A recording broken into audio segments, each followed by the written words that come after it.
हम लोग जब बात कर रहे हैं चार्ज ऑन कोलॉइडल पार्टिकल्स का, तो हमें दो चीजें देखनी है। पहला चीज उसका कैरेक्टरिस्टिक क्या है, दूसरा चीज वो पॉजिटिव सॉल या नेगेटिव सॉल है ना। इसका एग्जांपल्स आपको एनसीईआरटी में दिया हुआ, उन्हीं एग्जांपल से ज्यादातर क्वेश्चन पूछे जाते हैं। तो it can be of two types. पहले तो कैरेक्टरिस्टिक्स में दो चीजें हैं, या तो उससे पॉजिटिव चार्ज होगा या तो नेगेटिव चार्ज होगा। सारे कोलॉइडल पार्टिकल्स के पास कोई ना कोई चार्ज होगा। अब जो भी चार्ज हो, चाहे positive negative, through out the system वो उन सॉल्ट्स पे सेम ही चार्ज होना चाहिए। नंबर टू, इसमें टाइप से देखोगे तो it can have either positive charge और नेगेटिव चार्ज ना। इसको याद कर लीजिएगा क्योंकि ये टेबल दिया हुआ इंपॉर्टेंट है। थोड़ा सा एग्जांपल, जितने भी मेटल सॉल्ट्स हैं, जहां आप देखोगे कौन कौन हो सकता है इसमें, मेटल सॉल्ट्स, जैसे गोल्ड सॉल्ट हो गया, सिल्वर सॉल्ट हो गया, ये सब क्या है आपके, ये सब आपके नेगेटिव सॉल्ट्स हैं। दूसरा नेगेटिव चार्ज में कौन आएगा, दूसरा आएगा मेटल सल्फाइड्स, मेटल सल्फाइड्स है ना, S2 माइनस वाले। और क्या हो सकता है, तीसरा आपका आ सकता है इसमें आपको पता है कि देखो एसिड डाइस्टफ, ये जो आप ये जो बनते हैं उसमें आप ऐसे सोच सकते हो कि यार एसिड जो होता है वो आपका कहीं ना कहीं नेगेटिव चार्ज एनायन देता है, और नेगेटिव चार्ज एनायन मतलब नेगेटिव सॉल्व हो सकता है। तो एक थोड़ा सा हम लोग उसको दिमाग में बैठा के रखते हैं। अब ये एसिडिक डाइस्टफ में कौन सा आएगा, इट कैन बी इओसिन है ना। जो एग्जाम्पल है वो आपको अच्छे से याद रखना है, कॉन्गो रेड, ठीक है। कुछ अलग से आ गया वो अलग बात है, लेकिन हमारे पास दिमाग बैठा होना चाहिए कि जो चीजें एनसीईआरटी में हैं उसको बहुत अच्छे से आप कीजिएगा। तो मेटल सॉल्ट्स जो आपके होते हैं, मेटल सल्फाइड्स, एसिड डाइस्टफ, और आपके कुछ चिपचिपे प्रकार के जो भी होंगे ना, एग्जाम्पल जैसे होगा गम्स होगा, स्टार्च होगा, तो आप लिख लीजिए स्टार्च, सॉल्ट ऑफ स्टार्च, गम, जिलेटिन्स, मतलब चिपचिपे टाइप के जो होंगे, चिपकू टाइप के जो होंगे, वो नेगेटिव साइड वाले टाइप चिपकू टाइप हो जाएंगे, सोच लीजिए, ठीक है। Some sort of clay and charcoal, ये आपके एग्जांपल्स दिए हुए हैं एनसीईआरटी में, इसको बहुत अच्छे से कीजिएगा। ये सारे के सारे आपके नेगेटिव सॉल्ट्स की तरफ आएंगे। जो पॉजिटिव सॉल्ट है उसका एग्जांपल क्या, सबसे बड़ा एग्जांपल उसका है मेटल ऑक्साइड्स, फिकर नॉट अल्लाह मेहरबान, यानी याद आ रहा है Fe3+ वाले, यानी Fe2O3.XH2O, देन मान लीजिए है Al2O3.XH2O, Cr2O3.XH2O। तो ये लोग वो लोग हैं जिसको पानी में हॉट वाटर में डाल के ऐसे बनाया जाता है जनरली इस तरह से। तो हम लोग बोल सकते हैं, दिमाग बिठाना है कि अच्छा metals oxides are positive salts. दूसरा एग्जांपल क्या है, हीमोग्लोबिन। अब हीमोग्लोबिन याद नहीं रहता, हीमोग्लोबिन में कौन सा आयन पाया जाता है, Fe3+। Fe3+, तो हम लोग बोलेंगे यार Fe3+ है, तो प्लस वाला चीज फिकर नॉट वाले में Fe यहां पे भी है, मान लो पॉजिटिव, ठीक है। अच्छा, यहां पर एसिड डाइस्टफ है, तो यहां पे क्या हो जाएगा, क्योंकि आपको पता है कि सॉल्ट केमिस्ट्री में अगर एसिड कैटा अनायन देता है तो बेस अनायन देता है, उल्टा ही होना चाहिए। तो यहां पे आपका क्या हो जाएगा, बेसिक डाइस्टफ हो जाएगा, ठीक है। It is basic dyestuff like methylene blue, example methylene blue, ठीक है। तो आपको अपना जो नोट्स है एकदम क्रिस्प बनाइएगा ताकि आप आराम से रिवाइज कर सके, ठीक है। तो ये हो गया हाइड्रेटेड मेटालिक ऑक्साइड्स, इसको हाइड्रेटेड फॉर्म में लिख लीजिएगा ताकि यहां पे समझ में आ जाए इन दोनों में अंतर क्या है, अभी हम लिखने जा रहे हैं। और टाइटेनियम ऑक्साइड, TiO ऑक्साइड्स में टाइटेनियम ऑक्साइड्स भी हैं जो आपका एग्जाम्पल दिया हुआ है, ठीक है। TiO2, ठीक है, TiO2 सॉरी, टाइटेनियम ऑक्साइड। तो ये सारे सॉल्व्स आपके एग्जामिनेशन में पूछे जाएंगे, मैच द फॉलोइंग के फॉर्म में व्हाटएवर। और आपको समझ में आना चाहिए कि चार्ज है तो फिर चार्ज के न्यूट्रलाइजेशन की बात भी होगी। तो आपसे पूछ सकता है कि अगर मान लीजिए गोल्ड सॉल्व है तो किस तरह का चार्ज हम डालेंगे कि वो न्यूट्रलाइज कर जाए, या उसका फ्लोरेटिंग वैल्यू किस तरह का होगा एंड सो ऑन। तो सबसे पहला चीज ये दो टाइप हमें याद हो गया, ठीक है। This is the first part, this is the second part. What is the third part? Is the mechanism. ना कोई पूछे कि मैकेनिज्म मतलब चार्ज उसके ऊपर डेवलप हो कैसे रहा है, व्हाट इज द रीजन यहां पे चार्ज आ रहा, किस तरह का, थियरीज क्या है इसके ऊपर। तो जनरली 3 थियरीज हैं हमारे पास। एक हो सकता है इलेक्ट्रॉन कैप्चर कर जाए, कौन कैप्चर करेगा भाई, नेगेटिव बनना है तो कैप्चर करेगा। इलेक्ट्रॉन कैप्चर का कंडीशन तब हो सकता है जब आप सॉल्ट पार्टिकल्स को बना रहे हो during electro dispersion of metals, ठीक है,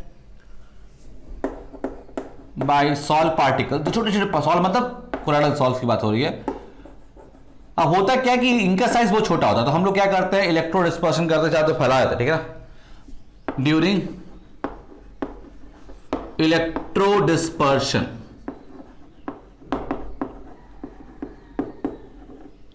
ऑफ मेटल्स। एक तो ये तरीका हो गया, ठीक है, हमने छोटे छोटे पार्टिकल्स में इसको तोड़ दिया, बहुत छोटे, कितना, एक 1 नैनोमीटर टू 100 नैनोमीटर तक, उसमें इतना छोटा किया, फैला दिया, अब वही चार्ज कहीं ना कहीं एक्सेप्ट कर ले और वो नेगेटिव बन जाए, ठीक है, एक पॉसिबल। दूसरा पॉसिबिलिटी है प्रेफरेंशियल एडजॉर्प्शन, और ये इंपॉर्टेंट थ्योरी है, यहीं पे हमको बहुत सारी बातें करनी है, ठीक है, this is the most important accepted one. And the third one is formation of electric double layer, this is the third one is formation of electric double layer. Okay, तो पहले हमें इसे समझना है, सेकंड वाले को बाद में लोग थर्ड वाला समझाएंगे ना। ये प्रेफरेंशियल मतलब क्या होता है कि ये समझिएगा कि मेरा पे जो सॉल्ट पार्टिकल है वो दे हैव सम प्रेफरेंस। अब वो प्रेफरेंस कैसा, तो जब सॉल्ट बनता है तो वो वहां पर उस समय उसके ऊपर कोई चार्ज नहीं होता, पर उसके सराउंडिंग में बहुत सारे चार्ज अनायंस होते हैं। वो क्या करता है, अगर सॉल्ट क्या होगा, एडजॉर्ब करता है, एडजॉर्ब करता है, नॉट एब्जॉर्ब, एडजॉर्ब करता है आयंस। और वो आयंस जो एब्जॉर्ब करता है वो इसमें प्रेफरेंस कैसे दिखाएगा, जो कॉमन है उसको ज्यादा तवज्जो देगा, ठीक है। So common ion to the salt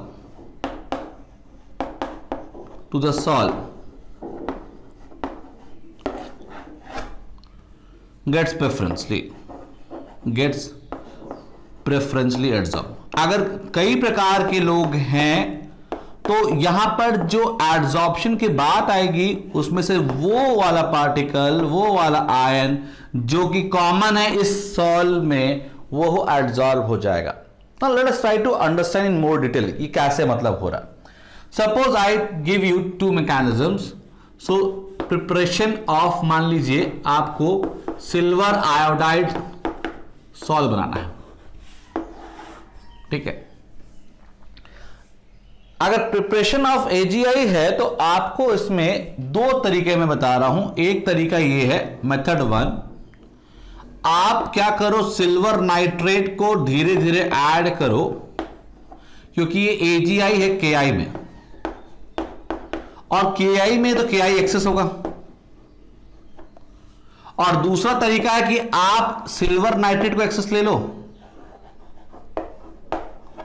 ठीक है, ये एक्सेस हो गया, और यहां से आप KI डालना शुरू करो।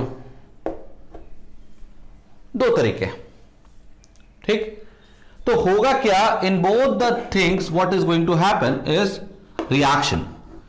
ऊपर वाला इलेक्ट्रोलाइट है तो Ag plus I minus will give you AgI। Now if you just find the equilibrium बात करें तो इसका होगा 1/KSP, और ये नो कि KI का AgI का KSP बहुत बहुत बहुत कम होता है, तो ये रिएक्शन ऑलमोस्ट 100% जैसा ही कंप्लीट होता नजर आ रहा होगा। I am giving you one logic why I will say कि Ag+ सिस्टम में बचा हुआ नहीं रहेगा। द रिएक्शन अगर मैं ये मानता हूं तो ये है 1/KSP जैसा ही आ रहा है, और इसका मतलब ये हो गया the reaction is highly favoured in the forward direction. तो अगर आपने बूंद बूंद करके AgI डालना शुरू कर दिया है, AgNO3 डालना शुरू कर दिया है, तो जैसे ही AgI बनेगा, AgI के पार्टिकल्स बनेंगे, वो छोटे छोटे पार्टिकल्स अब चार्ज एब्जॉर्ब करने के लिए भागेंगे ना। इनके पास 3 ऑप्शंस हैं। कौन कौन से? या तो वो ये देखो बाहर से नाइट्रेट आयन आपने डाला है, थोड़ा सा पर है तो सही, ये एब्जॉर्ब कर लो।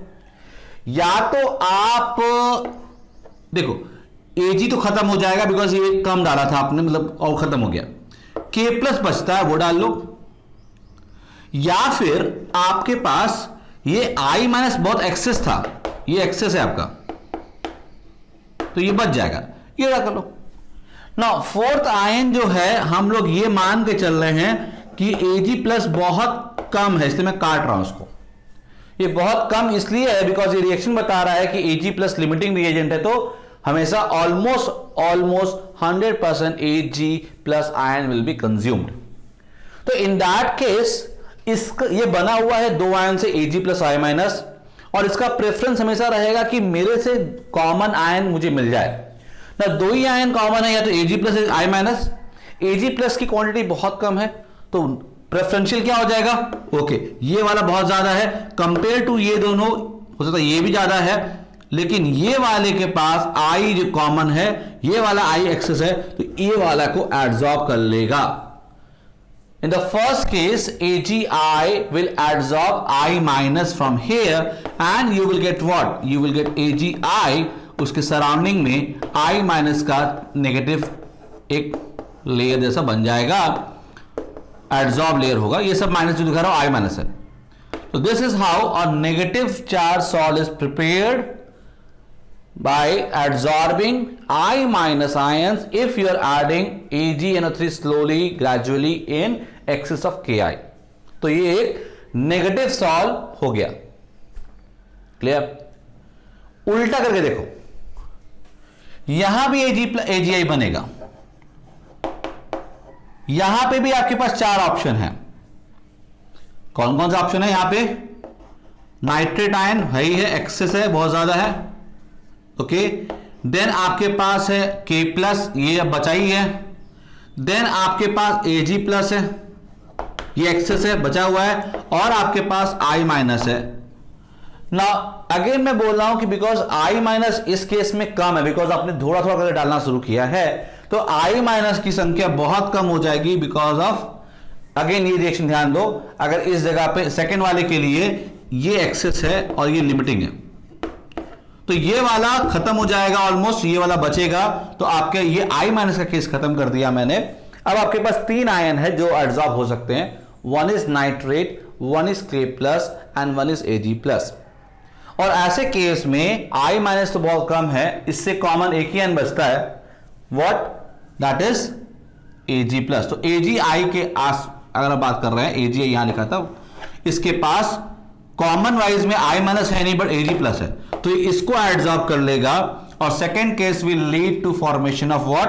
AgI, वही AgI, पर इसके चारों तरफ अब पॉजिटिव चार्ज आ जाएगा। तो ये इस पे भी डिपेंड करता है कि आपने बनाया कैसे है।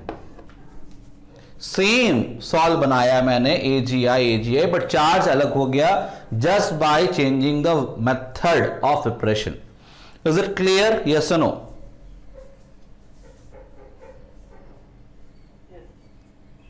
यहां तक लिख लिया?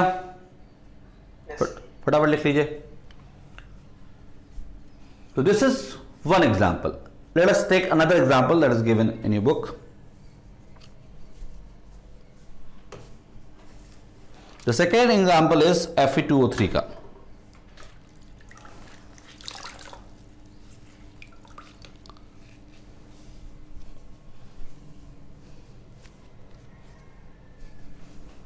सब हटा दें, ऐसा ही नोट्स बनाइएगा, 1 पेज नोट सफिशिएंट होगा।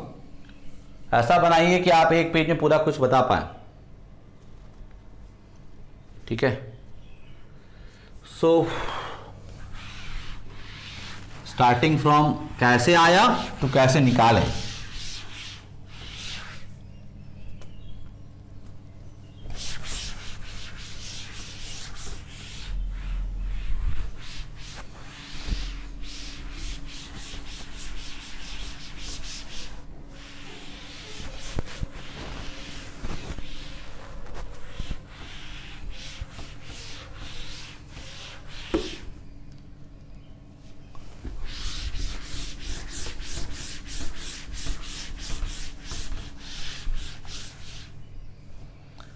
Okay, second example.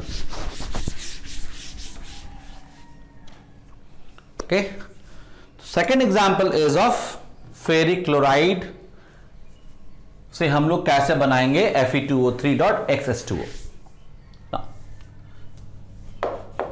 Preparation of example 2 है Fe2O3.XS2. So we have a hydrated ferric oxide system और हमें हमेशा लगता है कि ये पॉसिबल सॉल्व होना भी चाहिए, but method of preparation becomes also important. कैसे हो रहा है, किस तरीके से आप बनाने की कोशिश कर रहे हो. इन जनरल जैसा बनता है वैसे पॉसिबल सॉल्व ही बनता है. There are two methods. Method one is there is soluble salt लो. Soluble salt FeCl3 soluble salt है एंड यहां पर आपने वाटर ले लिया और ये हॉट बॉइलिंग वाटर ले लिया, मतलब मैंने बॉइलिंग से किया और इसको डाला. ठीक है, तो यू नो वेरी वेल कि रिएक्शन क्या होगा. अगर FeCl3 है और हॉट वाटर में आप डाल दे रहे हो बॉइलिंग वाटर, तो रिएक्शन आपका ये हो जाएगा Fe2O3 बन जाएगा. ठीक है, .XS2O basically FeOH whole thrice बनेगा. तो इस केस में OH उतना इफेक्टिव नहीं हो पाता. यहां पे हॉट कंडीशन है, आपने पहले से लिया होगा तो ये तुरंत निकलने लगता है ना. आपको दिखता है रस्ट के फॉर्म में, रस्ट ऐसा होता है. प्लस ये प्रेसिपिटेट करेगा, प्लस आपका Cl माइनस है, प्लस आपका H3O प्लस है, जो भी आपका आ रहा होगा, थोड़ा वो जो आपको निकल रहा होगा. इट इज गेटिंग हाइड्रोलाइज्ड और इसीलिए आपका फेरिक क्लोराइड सॉल्यूशन थोड़ा सा एसिडिक नेचर शो करता है because of hydrolysis of Fe3 plus ion. Okay, तो हमें समझ में आ गया कि मेरा ये बनने वाला है मेथड वन. ना अगर हम लोग ध्यान दें तो ये जब बना होगा तो आपके पास Fe2O3 है .XS2. अब इसको एडजॉर्ब करना है. एक बार ये बन गया है, नाउ ये बना, फॉर्म्ड, दिस इज फॉर्म्ड. अब ये रह नहीं सकता अकेले, इसको एडजॉर्ब करना होगा. Now it tries to adsorb ions. Now possibilities क्या क्या है, व्हाट आर द पॉसिबिलिटीज. ये बोलेगा अच्छा एडजॉर्ब आयन में Cl माइनस एडजॉर्ब कर सकता हूं मैं, H प्लस एडजॉर्ब कर सकता हूं. बोलेगा नहीं यार, कॉमन ही नहीं दिख रहा मुझे. तो एक काम और करता हूं, मैं यहां पर Fe3 प्लस को भी एडजॉर्ब करने की क्षमता रखता हूं, दो it is very less, but आप डाल के बॉयल कर रहे हो तो कुछ 100% करने में टाइम रहेगा. तो मेरी इसके प्रति चाहत बहुत कम है, तो मैं इसको नहीं चाहूंगा, इसलिए I can wait for this system to adsorb Fe3 plus. Maybe आपने नया कुछ और अमाउंट ऑफ Fe3 प्लस डाला होगा तो उससे वो एडजॉर्ब कर बढ़ जाए, तो पहले ये एडजॉर्ब हो जाए, बिकॉज वो टूटेगा तो है ही, आयनिक कंपाउंड है. So even though concentration of Fe3 plus is less, but because ions और कोई ऐसा है नहीं जो कॉमन में है, आई विल से दैट कि ये इसकी चांसेस कम है, इसके चांसेस कम है, इसके बहुत ज्यादा हो जा रहा है. इसकी बहुत ज्यादा इसलिए हो जा रहा है बिकॉज कॉमन आयन को एडजॉर्ब करने की क्षमता काफी ज्यादा बढ़ जाती है. कॉमन आयन को एडजॉर्ब करने की क्षमता काफी ज्यादा होती है. यही तो आपका preferential discharge preferential adsorption theory बोल रहा है. तो अब क्या होगा, ये Fe3 प्लस को एडजॉर्ब करेगा and what is the system now. The system will be आपका यहां पर Fe3 प्लस बना, Fe2O3.XS2O आया और यहां पर it has weighted a lot common ion के लिए. कॉमन आयन मिला, फटाक से एडजॉर्ब कर लिया, मे बी आपका एक्स्ट्रा डालते ही एडजॉर्ब हो गया. तो नाउ द सिस्टम इज कि यहां पर पॉजिटिव चार्ज, ये आपका पॉजिटिव चार्ज सॉल बन गया, पॉजिटिव चार्ज सॉल बन गया, पॉजिटिव चार्ज सॉल बन गया. ओके, तो पॉजिटिव चार्ज सॉल बन गया और इसके चारों तरफ क्या हो जाएगा, ऐसे लिखेंगे आप Fe2O3.XS2O. ये आपका सॉल पार्टिकल है, स्लैश किया मतलब पहला लेयर आप बता रहे हो, और यहां पे आपने जोड़ा Fe3 प्लस. ये आपका पहला लेयर आपका हो रहा है, जो हम लोग पढ़ेंगे अभी कैसे. इस तरह से आप इसको रिप्रेजेंट करोगे. इसका मतलब इसके ऊपर ये जाके चिपका हुआ एडजॉर्ब हो गया है, और एडजॉर्ब होने पर चार्ज जो आ रहा है वो प्लस चार्ज. क्लियर. तो this is the first one, how positive charge sol is form by this. Now there is another method, method 2. और इस बार हम लोग क्या करते हैं, थोड़ा सा अलग करते हैं। हम लोग क्या करते हैं, FeCl3 को हम लोग NaOH में डालते हैं।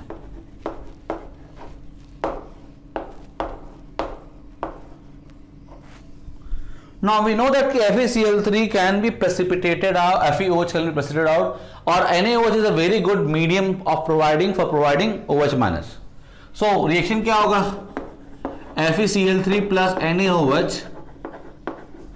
वो होगा FeOH whole thrice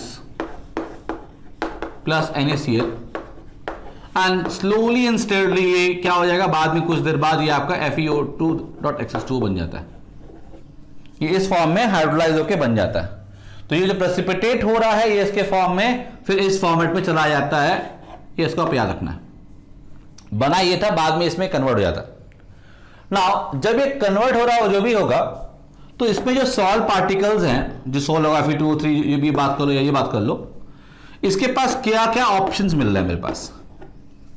When it has started forming FeOH whole thrice, तब इसके पास ऑप्शन है कि वो Na+ को एब्जॉर्ब कर ले, Cl- को एब्जॉर्ब कर ले, या फिर क्योंकि ये एक्सेस आपका ये है तो आपका OH- भी आपके पास अवेलेबल है। इस समय तक सिस्टम में आपके पास FeOH, ऐसे सोच लो कि FeOH whole thrice है, बाद में कन्वर्ट होने वाला है Fe2O3.XS2 में, ठीक है। लेकिन अभी देखो ध्यान दोगे तो OH- कॉमन आयन, तो क्या इसको वेट करना चाहिए लाइक हियर जहां पे एक नया Fe3+ आए, या ऑलरेडी कॉमन मिला हुआ है उसको आप यूज कर लो।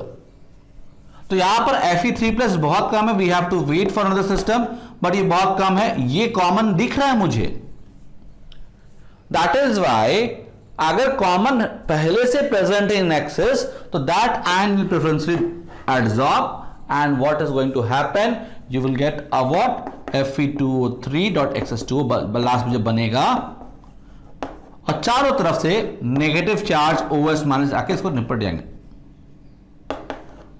ठीक है। नेगेटिवली चार्ज OH- चारों तरफ से इसके ऊपर आ जाएंगे।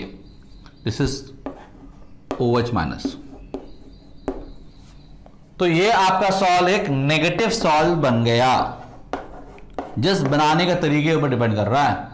तो नेगेटिव सॉल्ट बन गया, और आप कैसे रिप्रेजेंट करोगे, representation will be how Fe2O3.XS2O/OH-। बात समझ में आ रहा है या नहीं आ रहा?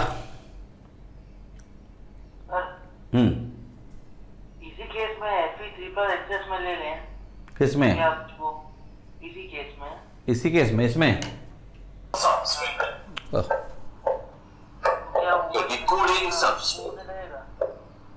एक मिनट, हाँ बोलो, फिर बोलो। अगर देखो Fe3Cl3 लगो तो आप OH बाहर डाल रहे हो, ठीक है ना। आप FeCl3 ले रहे हो तो OH बाहर डालोगे, ठीक, ओके। ये भी चेक कर लेते हैं।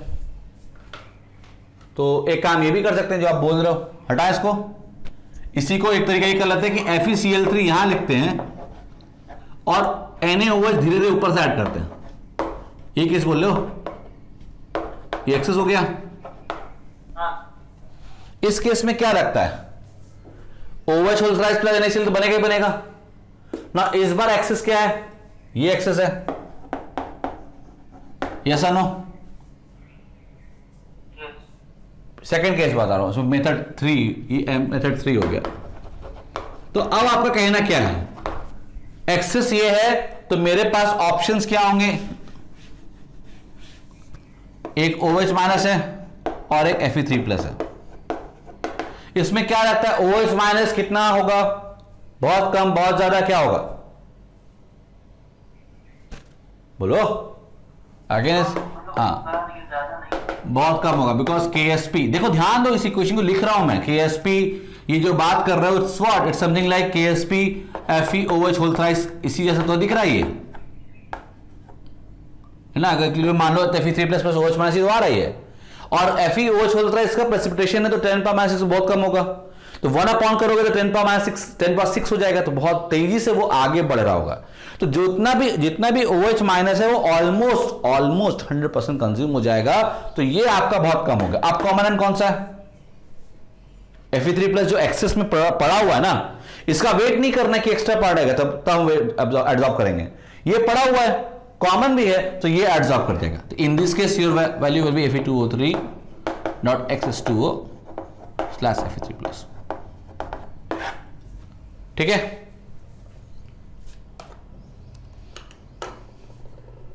क्लियर है? ठीक है ना? तो एकदम क्लियर कट दिमाग में बैठा रखिए, यही सब क्वेश्चन घूम फिर के आता है, तो we have to understand this thing. समझ में आ गया ना? आगे बढ़े।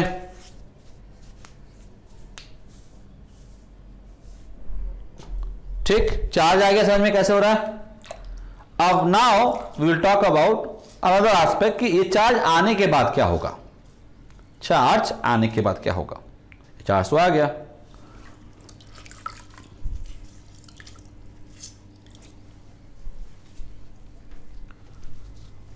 ओके।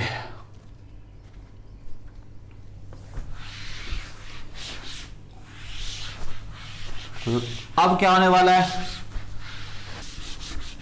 तो पहला चीज आपने ये सीख लिया कि कोलाइडल पार्टिकल बना, फिर वो एडजॉर्ब कर रहा है चार्ज,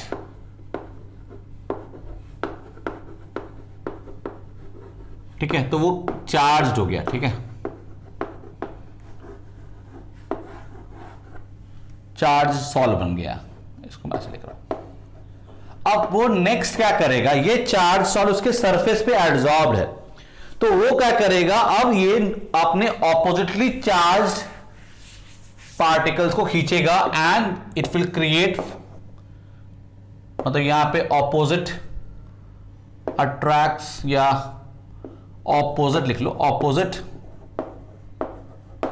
चार्ज आयंस को अट्रैक्ट किया एंड इलेक्ट्रिकल डबल लेयर बनाया। डबल लेयर बना, इसके थ्रू क्या हुआ? There is a formation of zeta potential. अब इसको समझते हैं क्या है, बट रूपरेखा यही है, और इलेक्ट्रोकाइनेटिक पोटेंशियल। तो अब हम लोग बात करने जा रहे हैं कि ये कहां से आ रहा। ठीक है, तो ये रूपरेखा हो गया। Let's try to understand. हम लोग यहां तक देख लिए कैसे चार्ज एडजॉर्ब करता है, और एडजॉर्ब करने के बाद उसके ऊपर एक तरह का चार्ज आता है, विच में भी पॉजिटिव, विच में भी नेगेटिव। नाउ अब next thing is formation of electrical double layer. कैसे हो रहा होगा? नाउ सी, अगर मेरे पास, हम लोगों ने केस देखा था, मान लीजिए आपके पास AgNO3 है और आपका Ki ऊपर से तुम डाल रहे हो, तो इसका मतलब बहुत सिंपल था कि आपका सॉल्व बनेगा AgI, और जो भी एक्सेस में होता है उसी का आयन ले लेगा कॉमन आयन, तो ये Ag+ बन जाएगा। ठीक है ना? तो यहां पर आपका सॉल्व देखते ही बता दोगे अच्छा ये बनने वाला है, पॉजिटिव चार्ज सॉल्व बनने वाला है। Now because of positive charge solve, her particle पे पॉजिटिव चार्ज आ जाएगा। अब सिस्टम में अगर आप देखोगे तो यहां पे नेगेटिव आयंस भी हैं। फॉर एग्जांपल I- पड़ा हुआ है ना, नाइट्रेट आयन पड़ा हुआ है, एंड सो ऑन। तो ये जो आयंस हैं, इसको हमें ध्यान देना है ना। ये जो पॉजिटिव चार्ज है, या इन लोग को अट्रैक्ट करेगा, तो एक उसके ऊपर क्या होगा, अगेन आपको दिखेगा कि ये क्या होगा, इसको अट्रैक्ट करके नेगेटिव चार्ज इसके सराउंडिंग में आ जाएगा। अगेन वही बात कि जो आयन आपका, जैसे आयोडाइड आयन है, वो काफी अच्छे अमाउंट में भी है और कॉमन भी है, तो मोस्ट प्रॉबेबली सेकंड लेयर में भी वही आना चाहिए, और भी चीज आ सकती है, बट एक लेयर बन जाएगा, एक वो हो जाएगा। तो इसको हम लोग क्या बोलेंगे? ये this is the second layer that has form, this is the second layer which is attracted by the first layer. This is attracted by the first layer. Attraction force के कारण से हो रहा है, which force is, that is force is electrostatic attraction. तो negative, ये negative जो आ रहा है, सेकेंड लेयर जो आ रहा है, सेकेंड लेयर लिखना चाहिए, नेगेटिव पॉजिटिव तो डिपेंड करेगा इसके ऊपर कितना है, और ये फर्स्ट लेयर। तो फर्स्ट लेयर का चार्ज सेकेंड लेयर को अट्रैक्ट कर रहा होगा, और अट्रैक्ट इतना कर रहा होगा कि वो पास आएगा और एक नेगेटिव या अपोजिट चार्ज का एक आपका एक लेयर बना देगा। Now you can say that कि ये दो चीजें समझ में आनी चाहिए। एक पहला चीज, ये एक तरह का बिहेवियर कर रहा हो, ऐसे बोलते नहीं है कैपेसिटर जैसा आ रहा होगा, है ना। यहां पे एक सरफेस पे दो शेल वाला जैसा सिस्टम हो जाएगा। तो यहां पर एक चीज है प्लस है, उसके ऊपर बाहर चीज आ रहा है, तो ये प्लस और ये माइनस, तो ये एक तरीके का पोटेंशियल डिफरेंस क्रिएट कर रहा होगा, ठीक है। दिस पोटेंशियल डिफरेंस, ये अगर प्लस पोलैरिटी माइनस पोलैरिटी है, is called as potential difference जो है उसी को हम लोग बोलते हैं जीटा पोटेंशियल, या फिर इलेक्ट्रोकाइनेटिक पोटेंशियल।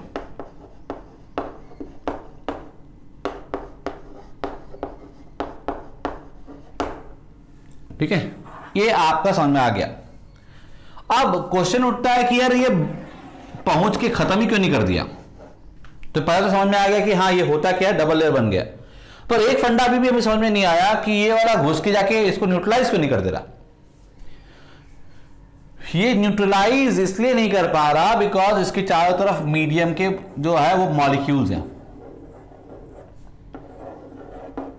ये अट्रैक्ट तो हो गया, ये अट्रैक्ट तो हो गया because of electrostatic force of attraction, पर ये पूरा अप्रोच नहीं कर पा रहा बिकॉज जो मीडियम है वो उसको घेरे हुए है। तो because of the medium particles in between the first layer and second layer, these negative charge ions, though it is negative, but it cannot completely approach this positive charge and therefore it cannot completely neutralize it. तो ये एक दूसरा layer बन के ही रुक जाता है। बात समझ में आ रहा, समझ में आ रहा। तो सेकेंड लेयर जो है वो आपका उसको बोलते हैं मोबाइल या diffuse layer. It is a diffuse, mobile या डिफ्यूज लेयर है, क्योंकि ये आराम से मूव कर सकता है। फर्स्ट लेयर तो एकदम एब्जॉर्ब हो गया, फिक्स हो जाता है। क्लियर। तो medium particles that are surrounding the second layer ions do not या prevent the neutralization of this positive charge on the first layer, या वाइस वर्सा। बात समझ में आ गया। This electrical double layer is called as Helmholtz electrical double layer. लिख लीजिए, this double layer is called as Helmholtz, HELM,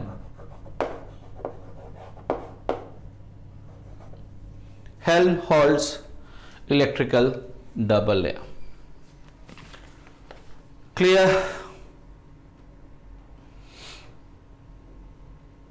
बात समझ में आ रहा है क्यों ऐसा हो रहा है, क्या ऐसा हो रहा है, समझ में आ रहा है। सो सेकेंड लेयर पे क्या आएगा चार्ज, वो डिपेंड करता है कि फर्स्ट लेयर पे कैसा चार्ज है। उसी का ऑपोजिट पोलैरिटी वाला अट्रैक्ट हो रहा होगा, उसी का ऑपोजिट पोलैरिटी वाला अट्रैक्ट हो रहा होगा। बिकॉज यहां पे बीच में सॉल्वेंट या जो मीडियम है उसके आयंस पड़े हुए, उसके मॉलिक्यूल्स पड़े हुए हैं, इसलिए वो न्यूट्रलाइज नहीं हो पाता है और आपका इलेक्ट्रिकल डबल लेयर बन जा रहा है। ठीक है। इस इलेक्ट्रिकल डबल लेयर से आपका स्टेबिलिटी ऑफ द सॉल्व बढ़ जाता है। Now this thing increases the stability,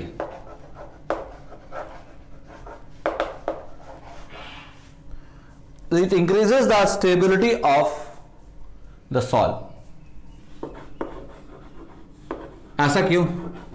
देखो, स्टेबिलिटी की जब बात करते हो ना, तो हमें इस चार्ज को बचाना होता है। अगर इस चार्ज को तुमने न्यूट्रलाइज कर दिया तो वो फिर क्या करेगा, दे मॉलिक्यूल्स विल ट्राई टू कोएलेस, मतलब वो जुड़ने लगेगा, और जब जुड़ने लगेगा तो भारी हो जाएगा, भारी होकर वो प्रेसिपिटेट डाउन कर जाएगा। तो हमें इसके किसी भी तरीके से इसके इस चार्ज को प्रिजर्व करना है, रोकना है, इसको हमको न्यूट्रलाइज होने नहीं देना है। तो अगर ये चीज है तो ये वाला जो सेकेंड लेयर जो बना है वो नेगेटिव चार्ज है। तो अगर दो लोग पास आ भी जाते हैं, मान लो ये पॉजिटिव, ये पॉजिटिव, ये पॉजिटिव, ये पॉजिटिव, ये पॉजिटिव, और ये आपका नेगेटिव है, अगर दो ऐसे पार्टिकल्स पास आ भी जाते हैं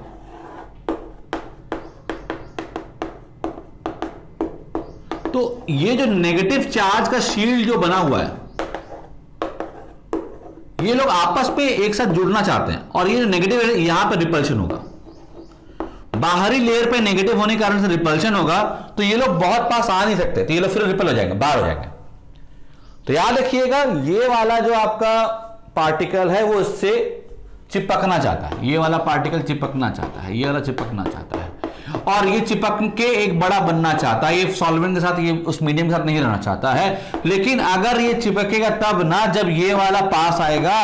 प्रॉब्लम ये कि ये नेगेटिव इस नेगेटिव को रिपेल कर रहा होगा, तो ये जैसे पास आएंगे दूर हो जाएंगे खड़ाक से, ये पास आएंगे दूर हो जाएंगे, पास आएंगे दूर हो जाएंगे because of repulsion.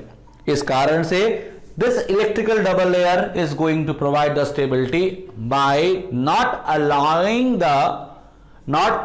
The particles to coalesce. Coalesce मतलब जुड़ जाना। बोलिए। हाँ बोलो। जो सेकंड लेयर है वो फर्स्ट लेयर को प्रिवेंट कर रहा है न्यूट्रलाइज होने से। सेकेंड लेयर है वो किसी दूसरे को आने से रोक रहा है जिससे वो कोएलेस नहीं कर सकता। कोएलेस करने के लिए मुझे एक और पार्टिकल चाहिए। हमको वो वाले की बात करनी है जो पहला वाला था कि बाहर से कोई आए ना कि पॉजिटिव से न्यूट्रलाइज ना कर जाए। ये दोनों ना, ये दोनों नहीं लेफ्ट साइड उसके ये वाला। हाँ ये वाली बात है। बोलिए। तो इसमें तो नेगेटिव जब उसमें नेगेटिव चार्ज की कॉर्नर है तो प्रोड्यूस पॉजिटिव से कंबाइन करके न्यूट्रलाइज नहीं कर सकता। हो सकता था, वही तो बोला था अभी आपको कि ये जो लेयर है ये इसके पास पहुंचेगा तब न्यूट्रलाइज कर देगा, है ना। और ये जो नेगेटिव चार्ज है ये उस सिस्टम में जहां पर मीडियम है, अब मीडियम के मॉलिक्यूल्स की तरह चार तरफ है, तो इस ये पहुंच नहीं पा रहा because of medium molecules in between. ये मीडियम ये सॉल्वेटेड है, ये मीडियम पार्टिकल्स इन दोनों को रोक रहे हैं एक साथ आने में। ये भी सॉल्वेटेड है, तो सॉल्वेटेड होने के कारण से क्या होगा, ये इसके जो मीडियम पार्टिकल्स है वो पहुंच रहे हैं इसके पास, पर आयन को रोक दे रहे हैं ना। एक बेयर आयन आपस में जाके कोएलेस आपका न्यूट्रलाइज कर देगा, बट अगर मीडियम के पार्टिकल्स अगर बीच में पड़े हुए हैं तो वो क्या होंगे, वो उसको न्यूट्रलाइज होने से रोक देंगे। नहीं समझ में आया? नहीं आया? नहीं आया तो बोलो, थोड़ा थोड़ा आया। समझ गया। Okay,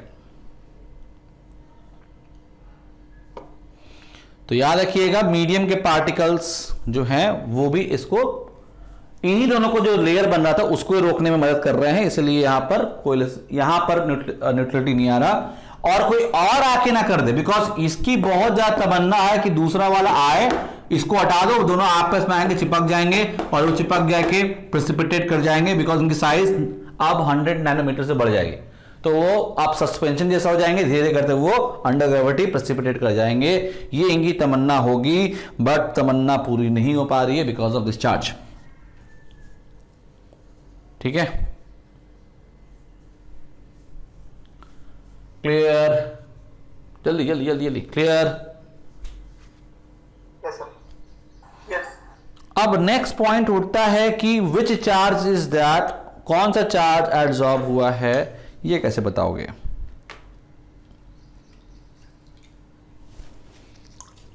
how will you confirm that this is a charge particle and which charge, जो चार्ज डेवलप हुआ वो कौन सा चार्ज है?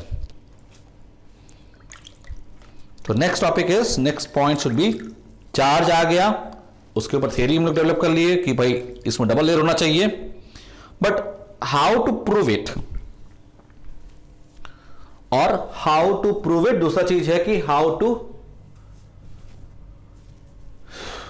Gate rid of this charge. ना अब यहां तक पहुंचने के बाद experimentally how to prove it, experimental validity क्या है, चार्ज है या नहीं है, कैसे बताओगे?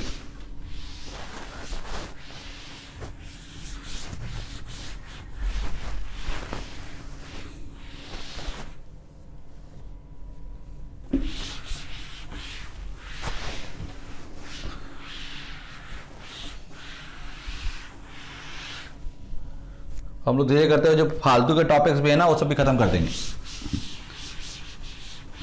ताकि वो सब भी खत्म हो जाएगा तो आप लोग नंबर वाला चीज बढ़ जाएगा। फिर मान के चलिए कि जून 3rd वीक में आपका जेई मेन होगा होपफुली। 1st वीक में तो नहीं हो रहा, 3rd वीक में हो जाए तो हो जाए, 3rd या लास्ट वीक में। केसेस तो डिक्लाइन दिखा रहे हैं लोग, भले है नहीं।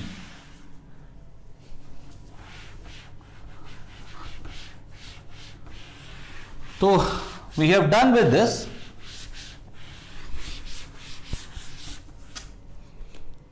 तो अब हमारे पास दो मुद्दे बैठते हैं। तो यू हैव सेड कि there is a charge particle and this is the theory, this is the theory part of it. Now we have to see what is the experimental validity. Experimental validity क्या है कि भाई charge है नहीं है। Experimental validity कि भाई इस पे चार्ज है या नहीं है। एंड दूसरा how to get rid of charge, how to get rid of charge. अगर है तो दो चीजें हमें और पढ़नी है, अगर इसे तो भी पढ़ेंगे, नहीं तो नहीं पढ़ेंगे। एक्सपेरिमेंटल वैलिडिटी क्या होता है, मतलब क्या क्या क्या तरीका है आप ये प्रूव कर सकते हो कि यहां पर चार्ज है या नहीं है ना। इसको बड़ा इंपॉर्टेंट एस्पेक्ट समझना। क्वेश्चन आता है, ऑप्शन आता है कि ये क्या प्रोसेस है और आपको पता ही नहीं रहता है ये क्या है। तो हमें ये समझ में आना चाहिए कि यहां पर एक प्रोसेस हम लोग नाम लेने जा रहे हैं, द प्रोसेस ऑफ इलेक्ट्रोफोरेसिस। ठीक है, इलेक्ट्रोफोरेसिस इज द एक्सपेरिमेंटल वैलिडिफिकेशन बोल सकते हो, और उसी में एक बात आएगा इलेक्ट्रोऑस्मोसिस भी। ठीक है, तो इलेक्ट्रोफोरेसिस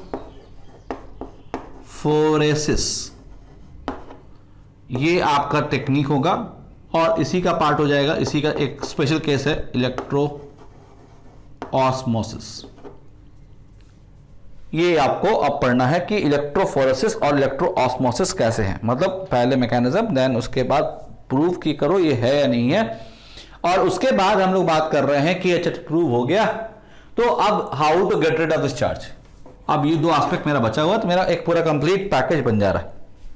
ओके, एक कंप्लीट पैकेज बन जाएगा। सो चार्ज सॉल्व, ये mechanism, charge solve, what is experimental validity. तो एक्सपेरिमेंटली टू प्रूव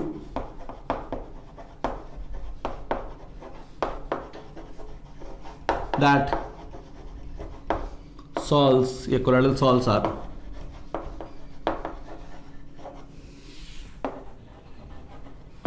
charged.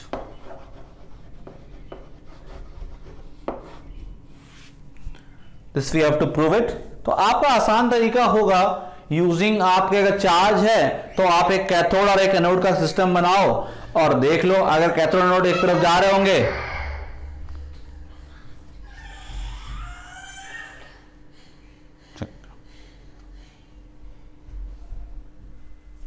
जाओ नीचे। ओके, सो इलेक्ट्रोफोरेसिस में हम लोग ये इस चीज को ध्यान रखते हैं कि यहां पर आपका एक ऐसा सिस्टम बनाएं जिसमें चार्ज पार्टिकल्स का मूवमेंट हम लोग ऑब्जर्व कर सकें। नाउ अगर आप ध्यान दीजिएगा, the best way to see is using electrodes. तो अगर आप ऐसा कोई सिस्टम बनाते हो, एक YouTube जैसा बना लो, और यहां पर आप इलेक्ट्रोड्स जैसा एक बना लो। ठीक है, suppose this is positive electrode and this I mean negative, this is positive, जो भी। ठीक है, तो पॉजिटिव और नेगेटिव आप जो भी लेना चाह रहे हो पोलैरिटी वाइज वो देख लीजिए, कोई दिक्कत वाली बात नहीं है, but it has to be there. और इसके अंदर आप कोलॉइडल सॉल्व भर दो। ठीक है, सो मान लीजिए ये आपका प्लस पोलैरिटी है, या आपका माइनस पोलैरिटी है, यहाँ पे कैटायन है, मतलब कैथोड है, तो आपके पास यहां पर, तो अगर आप यहां पर पोटेंशियल डिफरेंस क्रिएट करते हो तो you will see some movement if there is some charge. Clear? तो ऐसा सिस्टम को हम लोग बोलेंगे इलेक्ट्रोफोरेसिस।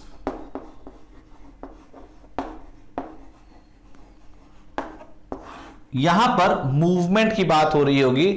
अगर यहां पर कोलॉइडल पार्टिकल्स मान लीजिए है, जिसपे अगर आपका नेगेटिव चार्ज है तो वो इधर जा रहा होगा, अगर नेगेटिव चार्ज वाला है, ठीक है, और अगर पॉजिटिव चार्ज वाला होगा तो वो इस साइड जाएगा। पर हमें पता है कि कोई एक ही मूवमेंट पॉसिबल होगा, कोई एक ही मूवमेंट पॉसिबल होगा, इसलिए आपको ध्यान रखना है कि कोई एक मूवमेंट को ही आप कराओगे, दोनों मूवमेंट नहीं कराओगे, कुछ इधर कुछ ऐसा नहीं होगा, बिकॉज पूरे सॉल्व में एक ही चार्ज होता है। तो this is very very important to understand. तो फटाफट हम लिख लेते हैं इसको। अगर हम लोग बात कर रहे हैं एग्जिस्टेंस ऑफ चार्ज का, तो लिख लीजिए ये सेटअप है आपका इलेक्ट्रोफोरेसिस, ये आपका सेटअप है। The basic mechanism principle is that if the particles are charge so they will move towards opposite polarity when a potential difference is created. When a potential difference is created, if the charge is positive, then it will move towards the negative electrode and vice versa. This method is called as electrophoresis. Okay. This method is called as electrophoresis. तो जो भी particle जा रहे होंगे वो एक ही तरफ जा रहे होंगे, तो अगर हमारा असर होगा सब ऐसे ही जा रहा होगा, बिकॉज पूरे सॉल्व में एक ही तरह का चार्ज होगा, तो सब इधर भाग रहे होंगे। अगर ये नेगेटिव होंगे तो टुवर्ड्स पॉजिटिव पोलैरिटी जाएंगे एंड वाइस वर्सा। क्लियर है? कोई doubt? So it is basically movement of charge solve towards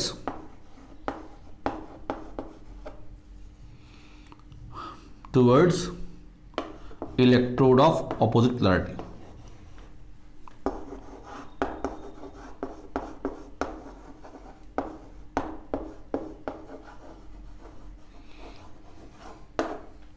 This is your electrophoresis.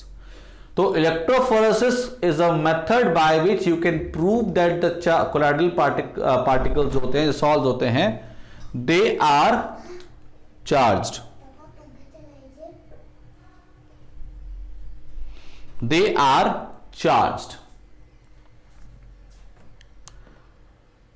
ठीक है ना। इसमें डिस्पर्सन मीडियम आपका मूव नहीं कर रहा था ना। इलेक्ट्रो ऑस्मोसिस जैसा, अब आप इसी का मॉडिफिकेशन देख लो।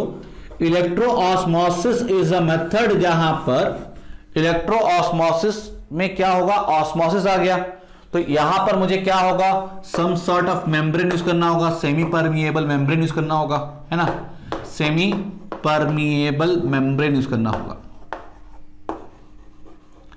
अब ये सेमी परमेबल मेम्ब्रेन जब यूज करते हो तो ये कहीं ना कहीं आपको पता है कि वो सॉल्यूट को रोक देगा, तो मूवमेंट ऑफ सॉल्यूट यहां पे कोलॉइडल सॉल्व्स है वो रुक गया, स्टॉप्ड, आगे बढ़ ही नहीं पाएगा। अगर ऐसा हुआ तो ये मूव नहीं करे, कौन मूव करता है? मीडियम, मूवमेंट ऑफ मीडियम जिसको हम लोग बोलते हैं डिस्पर्शन मीडियम, डिस्पर्स इसमें हुआ, डिस्पर्शन मीडियम स्टार्ट करेगा, क्योंकि आपका सेमी परमिएबल है तो सॉलिड को या फिर सॉल्ट्स को तो मूव करने नहीं देता, सिर्फ मीडियम मूव करता है, तो डिस्पर्शन मीडियम स्टार्ट हो जाएगा। तो इस प्रोसेस को थोड़ा सा मॉडिफाई किया हुआ है, इस प्रोसेस को हम लोग बोलते हैं electro osmosis process. It's a modification of electrophoresis, ठीक है। This will move under the electric field that we have applied. ठीक है, movement of dispersion medium starts under the influence of electric field. Under the influence of electric field that we have applied from outside. Is it clear? This is your osmosis, electroosmosis and electrophoresis.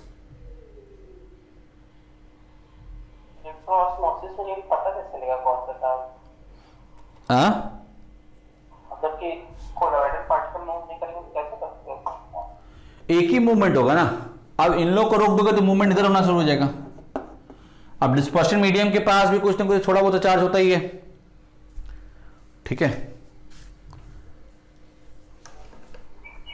वो भी मतलब जो solve का होगा वही charge होगा उसके पास भी ना, मीडियम में भी। इसका ऑपोजिट वाला होगा।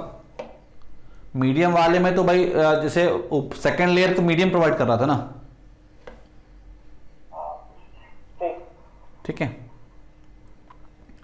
तो ये हो गया how we can prove that they are charged. फिर से एक बार रिवाइज कर लेते हैं इसको। क्या अभी तक हुआ? कोलाइडल बनता है तो उसका साइज छोटा होगा, फर्स्ट बनते ही वो चार्ज एब्जॉर्ब करेगा, that becomes a charge solve. इसके लिए हमारे पास मैकेनिज्म है, हम लोग के पास कई सारे थ्योरीज हैं। थ्योरी नंबर 1 इलेक्ट्रॉन कैप्चर, जब इलेक्ट्रो डिस्पर्शन ऑफ मेटल होता है। Number 2 there is a theory which is called as preferential adsorption theory, जहां पे वो प्रेफरेंशियली एडजॉर्ब करता है। एडजॉर्ब करने के बाद वो चार्ज बन जाएगा, फिर वो नेगेटिव या पॉजिटिव जो भी बनेगा उसके ऑपोजिट चार्ज को अट्रैक्ट करके एक इलेक्ट्रिकल डबल लेयर का फॉर्मेशन को होता है, जिसको बोलते हैं हेल्महोल्ट्ज इलेक्ट्रिकल डबल लेयर। अब ये double layer is just like something like, आप बोलोगे पोटेंशियल डिफरेंट क्रिएट करेगा, दो अलग अलग लेयर्स हैं, समथिंग लाइक एक पॉजिटिव लेयर के ऊपर नेगेटिव लेयर एंड वाइस वर्सा। उस पोटेंशियल डिफरेंस को बोलेंगे जीटा पोटेंशियल या इलेक्ट्रोकाइनेटिक पोटेंशियल। अब ये बात समझ में आ गया तो यहां पर एक चीज समझ में आ रहा होगा, ये स्टेबिलिटी प्रोवाइड करता है, ये हमने पढ़ा, क्योंकि वो दूसरे आर से पार्टिकल को आने से रोकेगा पास में। नाउ चार्ज सॉल्व है, तो अब नेक्स्ट क्वेश्चन होता है कि अगर चार्ज है तो कौन सा चार्ज है, that we have to understand, और उसको निकाला कैसे जाए। तो उसके लिए एक्सपेरिमेंटल वैलिडिटी के लिए हम लोग पढ़े हैं, there are 2 techniques, one is मतलब इलेक्ट्रोफोरेसिस है, अनदर उसी का एक और मॉडिफाइड फॉर्म है, इसको इलेक्ट्रोऑस्मोसिस बोलते हैं।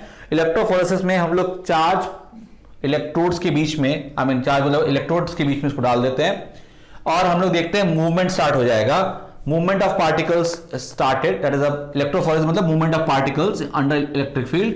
अगर नेगेटिव चार्ज होगा तो वो it will move towards a positive electrode and vice versa. एक बार आगे बढ़ने लगा तो we will see the movement and we can clearly से इसके ऊपर क्या होगा, खूब सारे पार्टिकल आके चिपकने लगेंगे, ठीक है। तो ये वाला चीज आके चिपकने लगेगा। अब यहां पे क्या होगा, यहां पर ये जो पार्टिकल्स आ रहे होंगे they will reach here and they will क्या होगा, डिपॉजिट होने लगेंगे इसके ऊपर बहुत सारे। क्यों? बिकॉज यहां पे ये कंप्लीटली यहां पे न्यूट्रलाइज हो जा रहा है, ठीक है। तो आपको इस तरह से दिखेगा। अगर आप इसको रोकना चाहते हो तो आप एक तरह का कोई मीडियम लगा दो, मीडियम लगा दोगे तो वहां पर सेमी प्रेजेंट मीडियम लगाओगे तो सॉल्व का तो मूवमेंट रुक जाएगा, बट डिस्पर्शन मीडियम मूवमेंट कर सकता है across the semi present membrane, तो वो वहां से मूव करना शुरू कर जाएगा and you will see another movement opposite to this movement. So this is this is how we will experimentally prove that colloidal particles have charge. Now the last part will be charge को लेकर how to get rid of this charge, how to precipitate or coagulate these particles जो वहां पर पड़े हुए solve में पड़े हुए, मुझे इसको coagulate करना है। तो last part of it is how to get rid of charge. इससे चार्ज बनाना है तो कोआगुलेट करो, दैट इज द फंडा इज कॉल्ड एज कोआगुलेशन, मतलब इकट्ठा हो जाना, कोआगुलेट कर जाना और प्रेसिपिटेट। चलिए इसको भी देख लेते हैं।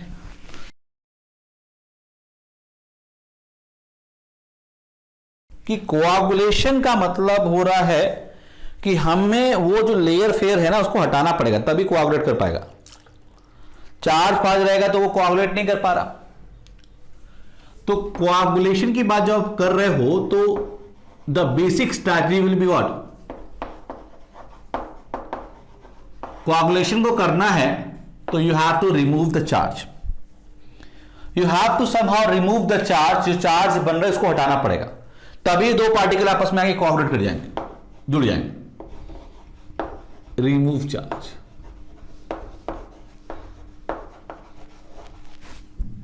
This is how we can do it. ना इसको अगर हम लोग थोड़ा सा समझें तो this can be done by 2 ways. पहला चीज है न्यूट्रलाइज इट फोर्सफुली आप न्यूट्रलाइज कर दो, न्यूट्रलाइज द चार्ज, है ना। You can neutralize the charge by doing something. Second तरीका है get rid of this layer itself. अगर आप लेयर से ही हटा दोगे तो काम बन जाएगा, ठीक है। Get rid of the layer, remove the layer, है ना। जिस पे चार्ज है वो हटाई दो, सारे काम ही खत्म हो जाएगा आपका। आपका के तो न्यूट्रलाइज कैसे करोगे आप?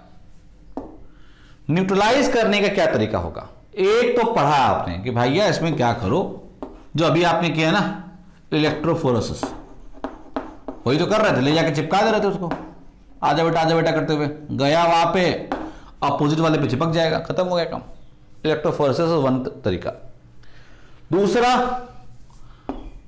Mixing of two oppositely charged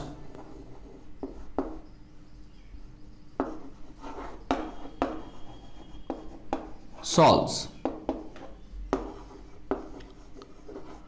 यानी मैंने दो अलग अलग तरह के सॉल्ट्स को लिया और उसको मिक्स कर दिया, समझ में आ रहा है। यानी एक पॉजिटिव सॉल्ट लो, पॉजिटिव सॉल्ट लिया, पॉजिटिव सॉल्ट को मिलाया नेगेटिव सॉल्ट से, हो गया, निपट गया। पॉजिटिव सॉल्ट को मिलाया नेगेटिव सॉल्ट से, हो जाएगा। समझ में आ रहा है कि नहीं आ रहा? ऐसे सिस्टम को क्या बोलते हैं?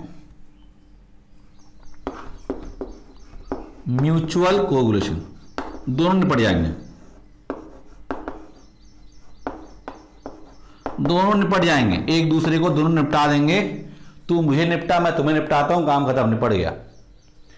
There is first is electrophoresis, वो काम हो गया। सेकंड इज म्यूचुअल, अगर आपने म्यूचुअली काम कर लिया तो बहुत अच्छी बात है। What is the third technique? You add something from outside, adding electrolyte, add some electrolyte। now electrolyte के पास चार्ज होते हैं, याद रखिएगा, इलेक्ट्रोलाइट के पास चार्ज होते हैं। do you have to add electrolyte? Electrolyte के पास चार्ज होंगे, एक ऑपोजिट चार्ज होगा, एक सेम चार्ज होगा। तो जो चार्ज ऑपोजिट होगा टू द चार्ज, अगर इसमें कटायन आयन में अगर मान लो ये नेगेटिव सॉल है तो इसका कटायन जाएगा उसके पास, अगर पॉजिटिव सॉल है तो इसका एनायन जाएगा उसके पास और उसको न्यूट्रलाइज कर देगा। This is add electrolyte method, ठीक है। रिमूव द लेयर, तो आसान तरीका, बॉइलिंग कर दो। बॉइलिंग करोगे तो एड्सॉर्ब लेयर निकल जाएगा, एड्सॉर्ब लेयर निकल जाएगा तो आपका ऑटोमेटिकली भैया उसके पास सारा कपड़ा निकल गया, अब वो कुछ नहीं कर सकता, वो निपट जाएगा, सेटल डाउन कर जाएगा, उस पर कोई चार्ज नहीं, कोई प्रोटेक्शन मीडियम ही नहीं बचा है, तो ये काम हो जाएगा। दूसरा तरीका क्या है? By persistent dialysis.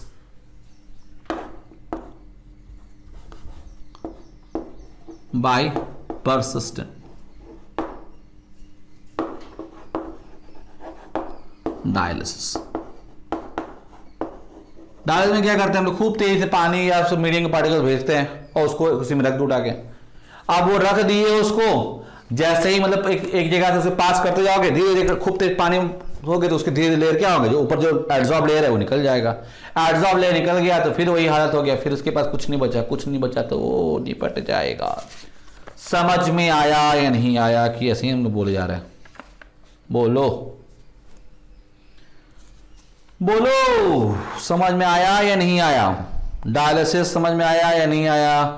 हम लोग एक बोतल में लेके रखे रहते हैं, याद आ रहा है? उसमें ऐसा रहेगा, एक बोतल में लेके रखो, इसमें पूरा भर दो, पलट दो, और यहां से क्या करोगे आप?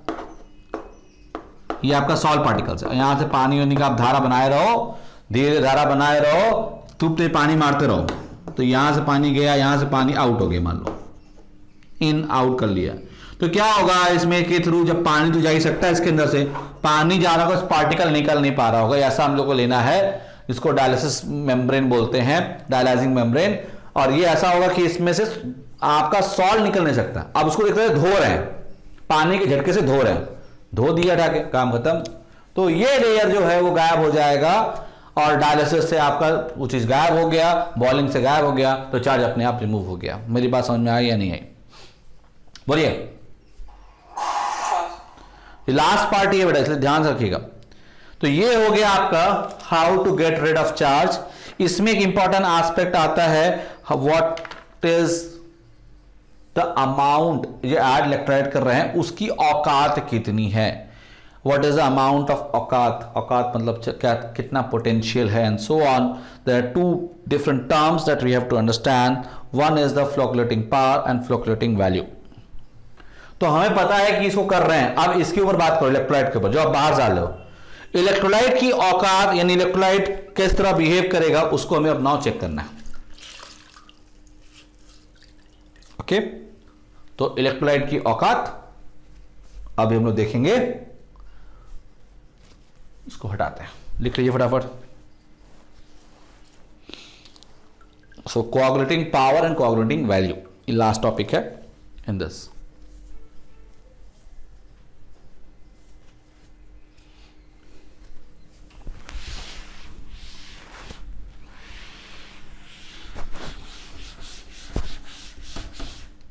तो म्यूचुअल कोआगुलेशन क्या होता है, एग्जाम्पल दे देगा कि अगर मैं मिलाऊंगा तो क्या होगा, म्यूचुअली कोआगुलेट कर जाएगा या नहीं करेगा।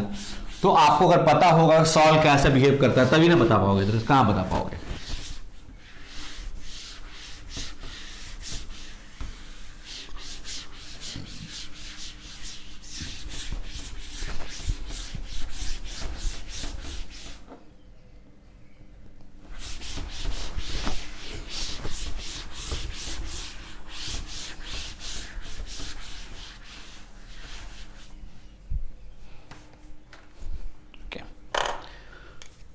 Okay, so next is औकात यानी adding the electrolyte. So electrolyte जो आप ऐड कर रहे हो उसके रिस्पेक्ट में बात करना है। दो बातें, एक है कोआगुलेटिंग पावर,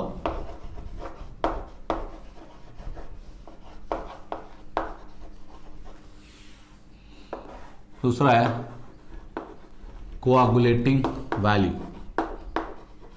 या उसको फ्लोकुलेटिंग वैल्यू, दोनों आपका सेम ही है। और फ्लोकुलेटिंग पावर जो भी टर्म दे, कोआगुलेटिंग या फ्लोकुलेटिंग बात एक ही है। Now we have to understand कि यार ये क्या है। नाउ मैंने आपको बताया अभी कि आप जो भी इलेक्ट्रोलाइट डालोगे तो इलेक्ट्रोलाइट में आपका ए बी डालोगे तो it will provide two things, A X plus A X B Y डाल लो, मान लो ए वाई बी एक्स और बी वाई माइनस। ये दो आयंस हमें मिलने वाले हैं from the added electrolyte. Now अब ये वाला जाएगा, अगर सॉल आपका नेगेटिव सॉल है तो ये वाला न्यूट्रलाइज करेगा नेगेटिव सॉल। दोनों में तो कोई एक ही काम होगा, ठीक है। और ये वाला अगर काम कर रहा है तो it will neutralize positive sol.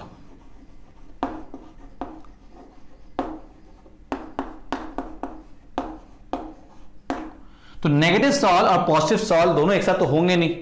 तो आपने डाला तो जो भी सॉल का चार्ज होगा इसका जो ऑपोजिटली चार्ज आयन होगा वो उसके पास जाएगा, उसको न्यूट्रलाइज कर देगा।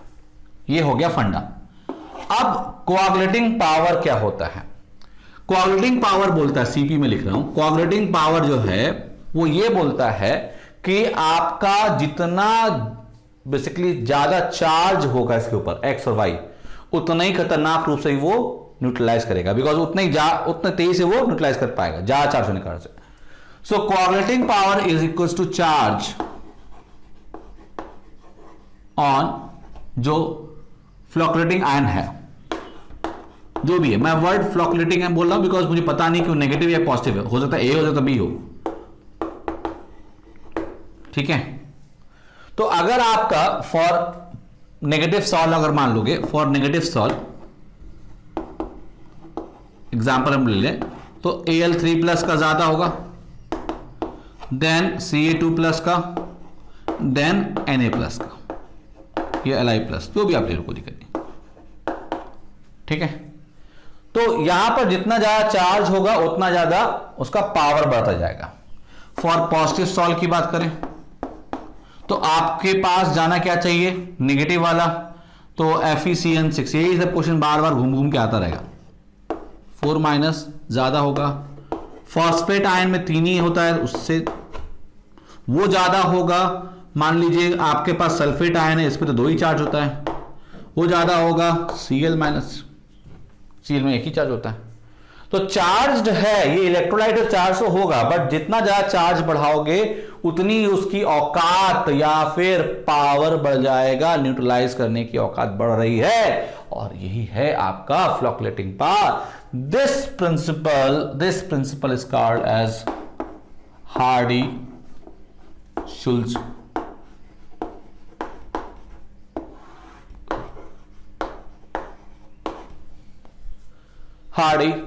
रूल। ठीक,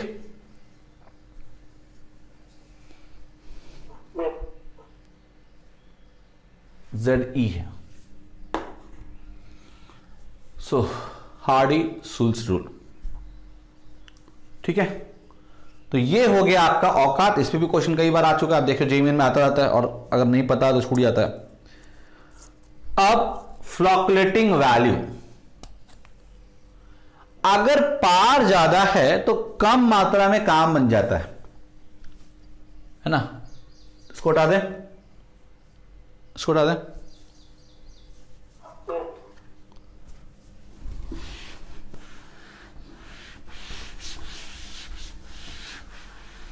पावर ज्यादा है तो मात्रा कम लगेगी, और मात्रा कम लगेगी तो फ्लोकुलेटिंग वैल्यू जो होता है वो कॉन्सेंट्रेशन बताता है। तो फ्लोकुलेटिंग वैल्यू जो होता है it says concentration, it talks about concentration. Important point है इन मिलीमोल्स, इंपॉर्टेंट पॉइंट है इन millimoles per litre.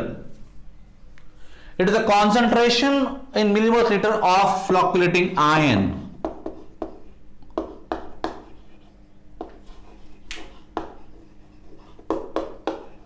required to coagulate। अब इंपॉर्टेंट एस्पेक्ट है, ध्यान रखिएगा, याद रखिएगा, मिलीमोल्स पर लीटर एक इंपॉर्टेंट एस्पेक्ट है, दूसरा है time aspect. The given solve in 2 hours। ऐसा नहीं कि इनफाइनाइट टाइम आपको दिया रहा है, 2 घंटे में आपको करना है, तो उसके हिसाब से आप फ्लोकुलेटिंग पावर की, फ्लोकुलेटिंग वैल्यू की बात करोगे। कॉन्सेंट्रेशन की बात हो रही है, बात समझ आ रहा। It is the concentration in millimoles per litre of flocculating ion to that is required to coagulate the salt in 2 hours। तो 2 इंपॉर्टेंट एस्पेक्ट है मिलीमोल्स पर लीटर के हिसाब से, और ये वाला चीज। और आप ऐसे बोल सकते हो flocculating value is proportional to 1 upon flocculating power.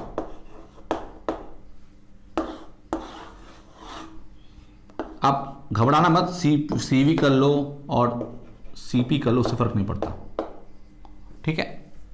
Coagulating value is inversely proportional to 1 upon, या inversely proportional to coagulating power, जिसकी औकात ज्यादा उसको रिक्वायरमेंट कम। That is a simply thing. So higher the coagulating value, ज्यादा amount चाहिए होगा, higher the coagulating value मतलब ज्यादा अमाउंट चाहिए होगा, इसका मतलब क्या हो गया, लोअर द फ्लोकुलेटिंग पावर या कोआगुलेटिंग पावर। इसका मतलब एक और चीज है, लोअर द चार्ज। ये भी समझ सकते हैं लोग।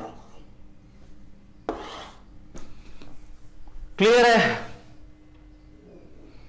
क्लियर बेटा। So this is all about the charge on colloidal particles. I hope it is clear.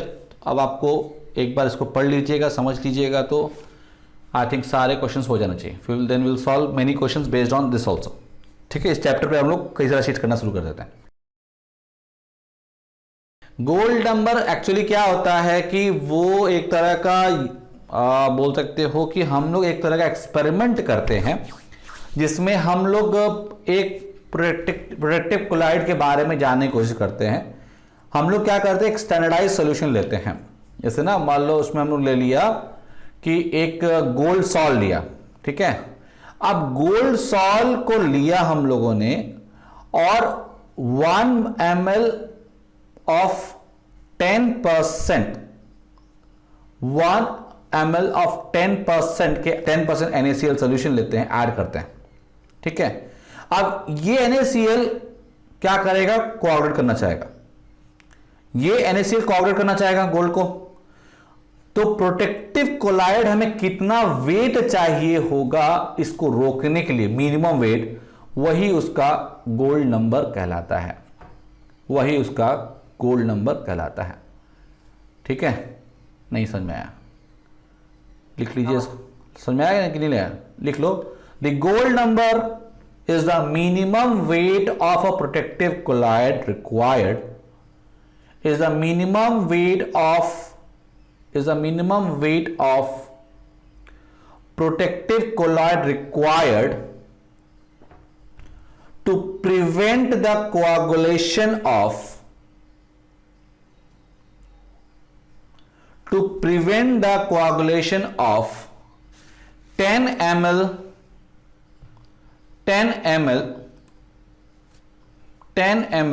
of a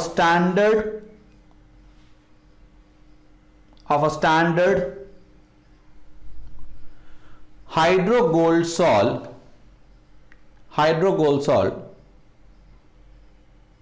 when 1 ml, exactly what the word है, 1 ml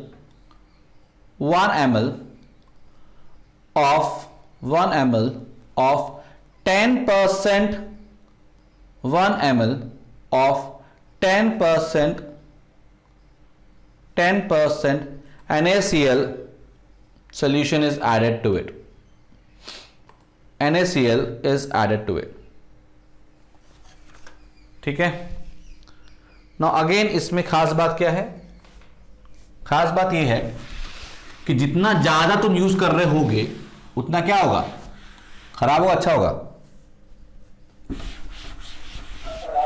खराब होगा। फ्लोक्लेटिंग पावर ही तो एक तरह से निकाल लो, और क्या करो। तो जितना ज्यादा तुम्हारा गोल्ड नंबर है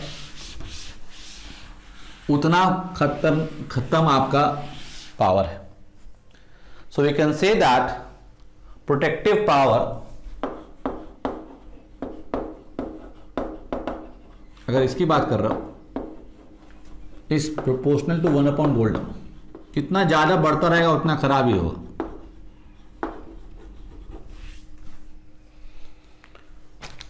क्लियर। तो आपने क्या किया, आपने फिक्स कर दिया कि मैं 10 ml, अब आपको हो सकता है कि वो वैल्यू ज्यादा देते कम देते, तो आपको निर्धारण करना होगा कि यार मैं कितना लेना है। तो यहां पर आपका किस में यूज करेंगे, तो नॉर्मली हम लोग मिलीग्राम से इसको यूज कर लेते हैं और बोलते हैं कि 10 ml ऑफ स्टैंडर्ड सोल्यूशन में वो लेंगे गोल्ड सॉल्ट का, और उसमें हम लोग डालना शुरू करेंगे, मिलीग्राम से मेजर करेंगे कोलाइडल के बाद, और डाल रहे हैं 1 ml ऑफ 10% NaCl सोल्यूशन में। तो कितना अमाउंट से डालना होगा तो बचा पाओगे, वही है उसका बेस्ट है, बताएगा। बात समझ में आ रहा? तो यही आपका है। तो यहां पर लायोफोबिक सॉल्ट रहेगा।